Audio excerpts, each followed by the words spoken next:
Hello everyone. आज हम कक्षा छठी का अध्याय 8 जल की विविध अवस्थाओं की यात्रा पढ़ेंगे। तो आइए शुरू करते हैं। ग्रीष्म काल की एक दोपहर में आवी और थिरव शिकंजी का आनंद ले रहे थे। शिकंजी में बर्फ देखकर थिरव के मन में अनायास ही बर्फ व जल की प्रकृति के बारे में विचार आने लगे। वह चकित होकर सोचने लगा, छूने पर बर्फ ठोस लगती है और इसे हम अपने हाथों में पकड़ भी सकते हैं, जबकि जल को इस तरह नहीं पकड़ा जा सकता है। इसलिए ये दोनों भिन्न भिन्न पदार्थ होंगे। नहीं, ये दोनों एक ही पदार्थ हैं। आवी के विचार थिरव से अलग है। आप क्या सोचते हैं? वे ऐसा क्यों सोचते हैं? हम जल को प्रशीतित्र रेफ्रिजरेटर के अंदर हिमीकरण यंत्र फ्रीज़र में रखते हैं और जांचते हैं कि क्या यह बर्फ़ में परिवर्तित होता है। हाँ, मैं जानता हूँ कि जब जल को हिमीकरण यंत्र फ्रीज़र में रखते हैं यह बर्फ़ में परिवर्तित हो जाता है, पर संभवतः फ्रीज़र के अंदर बर्फ़ में कुछ मिल जाता होगा।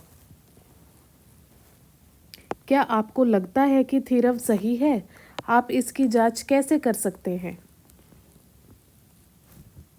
क्रियाकलाप 8.1। आइए अवलोकन करें। कप में बर्फ का एक टुकड़ा डालें, इसे मेज़ पर रखें और इसका अवलोकन करें।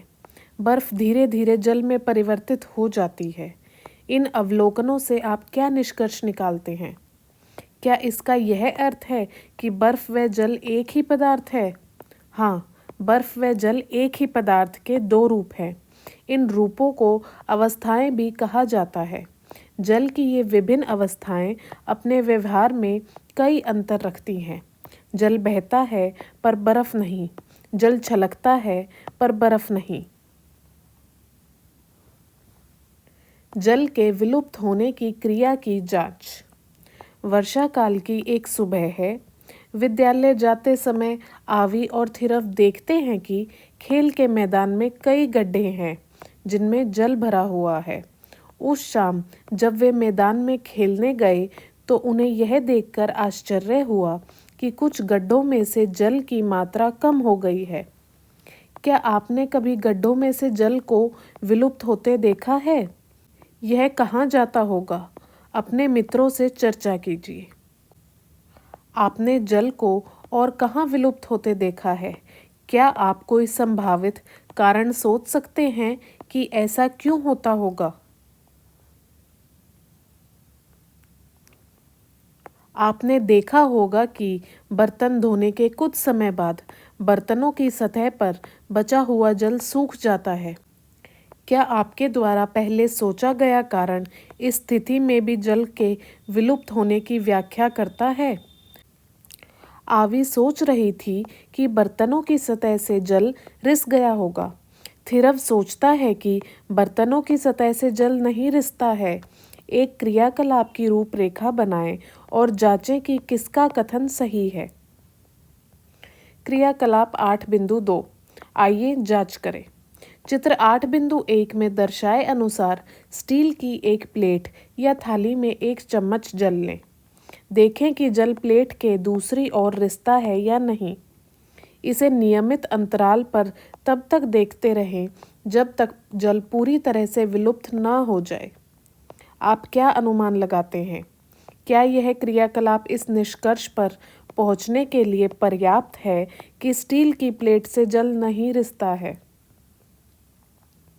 यदि स्टील की प्लेट से जल नहीं रिसता है तो फिर जल कहाँ गया? यह जल गैसीय अवस्था में परिवर्तित हो जाता है जिसे जल वाष्प कहते हैं। जल वाष्प जल की दूसरी अवस्था है। आइए एक और अवलोकन के बारे में सोचें जहां आप देखते हैं कि जल विलुप्त हो रहा है। जब हम डोसा बनाते हैं तब हम गर्म तवे पर जल छिड़कते हैं और जल विलुप्त हो जाता है। यह कहाँ जाता है? गरम तवे पर जो जल छिड़का जाता है वह भाप में बदल जाता है। भाप वास्तव में जल वाष्प है जिसका कुछ भाग जल की बूंदों में परिवर्तित हो जाता है। जल के वाष्प अवस्था में परिवर्तित होने की प्रक्रिया को वाष्पीकरण या वाष्पन कहते हैं। वाष्पीकरण की प्रक्रिया कमरे के सामान्य तापमान पर भी लगातार होती रहती है। क्या आप वाष्पीकरण के अन्य उदाहरण सोच सकते हैं? गीले कपड़े, पोंछा लगे फर्श और शरीर के पसीने का सूखना इसके कुछ अन्य उदाहरण हैं। अब आप क्या सोचते हैं? गड्ढों से जल के विलुप्त होने का क्या कारण है? क्या यह भूमि में जल के रिसाव के कारण है, या जल के वाष्पीकरण के कारण है, या इन दोनों के कारण है? जैसे ही आप अपने हाथों पर हैंड सैनिटाइज़र मलते हैं, वह विलुप्त हो जाता है। इसका क्या होता है? टॉपिक 8.2 एक और रहस्य। अगले दिन आवी, थिरव और उनके मित्र शिकंजी बनाने का फैसला करते हैं। तैयारी के दौरान वे कांच के गिलास में ठंडा जल लेते हैं और उसमें बर्फ़ के टुकड़े डालते हैं। कुछ मिनटों के बाद उन्हें कांच के गिलास की बाहरी सतह पर कुछ रोचक दिखाई देता है। यह क्या है? आइए ऐसा ही क्रियाकलाप स्वयं करके पता लगाएं। क्रियाकलाप 8.3 आइए प्रयोग करें। एक कांच के गिलास में ठंडा जल लें। चित्र 8.2 में दिखाए गए चित्र के अनुसार इसमें बर्फ़ के कुछ टुकड़े डालें। इसे 5 मिनट तक बिना हिलाए डुलाए रखें और इसका अवलोकन करें। अपने अवलोकनों और मन में उठने वाले प्रश्नों को तालिका 8.1 में अंकित करें। आप कांच के गिलास की बाहरी सतह छूकर पता लगा सकते हैं कि क्या यहाँ कोई परिवर्तन हुआ है। यहाँ आपके कई अवलोकन और प्रश्न हो सकते हैं। आवी ने अवलोकन किया कि कांच के गिलास की बाहरी सतह पर जल की कुछ बूंदें दिखाई दे रही हैं। प्रारंभ में जल की छोटी बूंदें जमा होती हैं और ये बूंदें साथ मिलकर बड़ी बूंदों का निर्माण करती हैं। आप उपर्युक्त प्रक्रिया को धातु के पात्र के साथ भी करके देख सकते हैं। आप यह जानने के लिए उत्सुक होंगे कि जल की बूंदें कहाँ से आ गई। कांच के गिलास की बाहरी सतह पर जल की बूंदों की उपस्थिति को समझते हुए उसके संभावित कारण बताएं। अपने मित्रों से चर्चा करें और इसके संभावित कारणों को चित्र 8.3 में लिखें। मुझे लगता है कि कांच के गिलास से कुछ जल रिस गया होगा। नहीं, यह रिस नहीं सकता। कांच के गिलास में जल का स्तर कम नहीं हुआ है। यह कम हुआ होगा, परंतु इतना भी नहीं हुआ होगा कि देखा जा सके। एक लंबी और संकीर्ण बोतल में जल के स्तर में हुआ मामूली परिवर्तन भी सहजता से दिख जाता है। सामान्य तापमान पर हम किसी और गिलास में जल ले सकते हैं और पता लगा सकते हैं कि कहीं जल का रिसाव तो नहीं हो रहा है। इस विषय पर आपके पास भी विभिन्न संभावित कारण हो सकते हैं। आप दूसरों के कारणों से सहमत और असहमत हो सकते हैं। आवी और थिरव ने भी कई संभावित कारणों पर चर्चा की। आप इन संभावित कारणों के विषय में क्या सोचते हैं, जिनका उल्लेख चित्र 8.4 में किया गया है। उपर्युक्त तर्क पर चर्चा करते रहें और इस चर्चा में सहायता करने वाले साक्ष्य खोजने के लिए क्रियाकलाप संचालित करें। सोचें कि ऐसी जल की बूंदें आपने और कहाँ देखी हैं। आपने पौधों पर ओस की बूंदें देखी होंगी। हमें सुबह के समय ओस की बूंदें अधिक क्यों दिखाई देती हैं? जब हम आधे भरे बर्तन में जल उबालकर उसे स्टील की प्लेट से ढक देते हैं, तो जल की कुछ बूंदें प्लेट की भीतरी सतह पर जमा हो जाती हैं। ये जल की बूंदें कहाँ से आती हैं? इस बारे में आप क्या सोचते हैं? जब वायु में विद्यमान जल वाष्प ठंडी सतह के संपर्क में आती है तो जल की बूंदें बनती हैं। जल वाष्प के द्रव्य अवस्था में परिवर्तन की प्रक्रिया संघनन कहलाती है। जल के संघनन की प्रक्रिया को समझने के बाद क्रियाकलाप 8.3 पर पुनः विचार करें। क्या क्रियाकलाप 8.3 में कांच के गिलास की बाहरी सतह पर दिखाई देने वाला जल भी संघनन के कारण हो सकता है? आइए एक क्रियाकलाप के माध्यम से इसकी जांच करें। क्रियाकलाप 8.4 आइए मापन करें। आवी और थिरव अपने कारणों के साक्ष्य खोजने के लिए एक क्रियाकलाप करते हैं। आप भी निम्नलिखित चरणों का पालन कर क्रियाकलाप कर सकते हैं। अपने आंकड़ों को तालिका 8.2 में अंकित करें। जल और बर्फ के टुकड़ों से आधा भरा हुआ कांच का गिलास लें। एक छोटी स्टील की प्लेट से इसे ढक दें और डिजिटल तराजू पर तौलें। प्रत्येक 5 मिनट में तराजू की रीडिंग का अवलोकन कर उसे अंकित करें। 30 मिनट तक अवलोकन करने के बाद आंकड़े एकत्रित कर तालिका 8.2 में अंकित करें। पूर्वानुमान लगाएं कि डिजिटल तराजू पर रखे ठंडे जल के द्रव्यमान पर क्या प्रभाव पड़ा होगा। क्या यह बढ़ेगा, घटेगा या समान रहेगा? क्या आपके निष्कर्ष आपके पूर्वानुमानों से मेल खाते हैं? अपने प्रेक्षणों की व्याख्या करें। आपने कांच के गिलास पर जल की कुछ बूंदें देखी होंगी।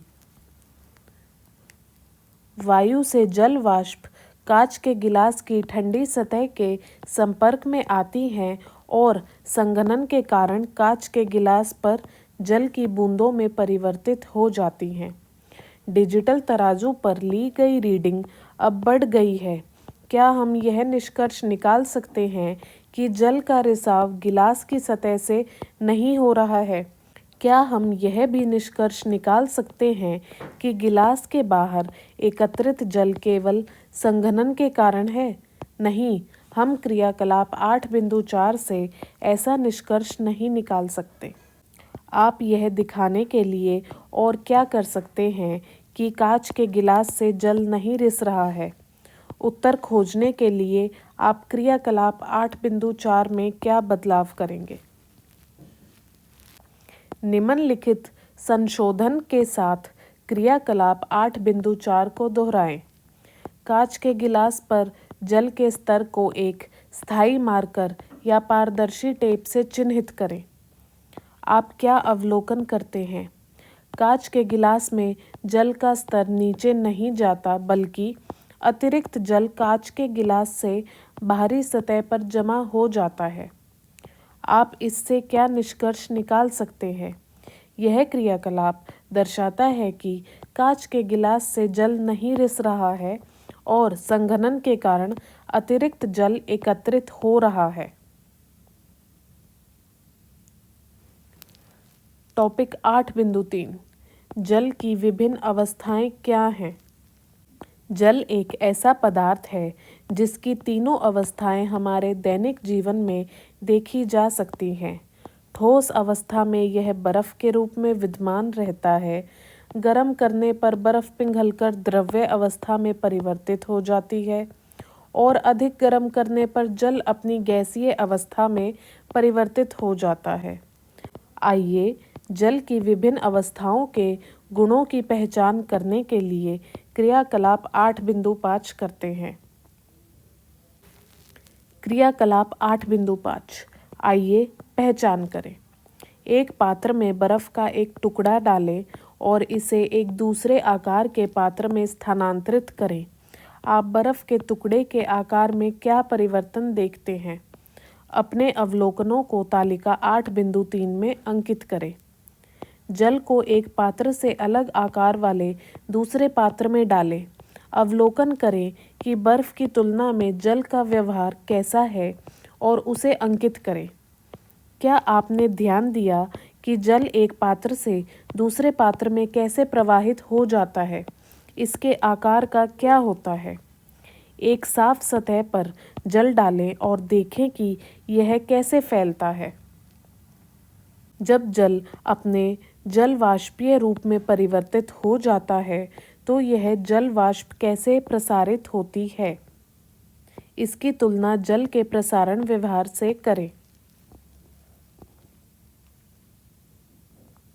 ठोस, द्रव्य और गैसीय अवस्था में जल के गुणों में क्या क्या अंतर हैं। बर्फ ठोस अवस्था अपना आकार बनाकर रखती है, चाहे उसे किसी भी पात्र में रखा जाए, जबकि जल उसी पात्र का आकार ले लेता है जिसमें उसे डाला जाता है। बर्फ बहती और फैलती भी नहीं है। जल द्रव्य अवस्था बहता है और अपना आकार बदलता है। जल का कोई निश्चित आकार नहीं होता है। यह जिस पात्र में रखा जाता है उसी का आकार ले लेता है, लेकिन जल का आयतन स्थिर रहता है।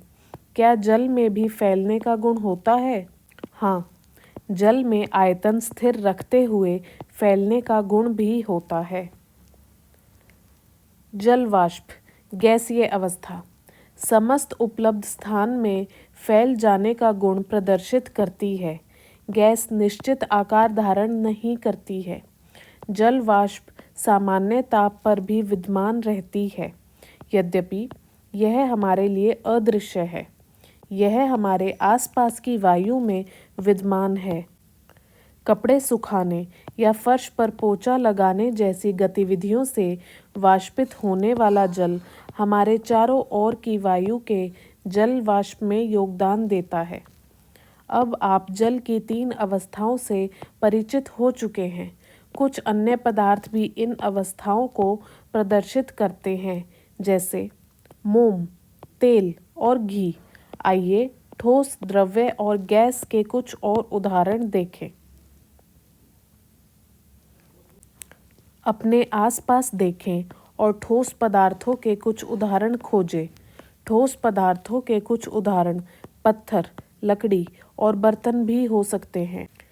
द्रव्य पदार्थों के अन्य उदाहरण क्या हैं जिनके विषय में आप सोच सकते हैं? यहाँ 2 उदाहरण हैं, दूध और तेल।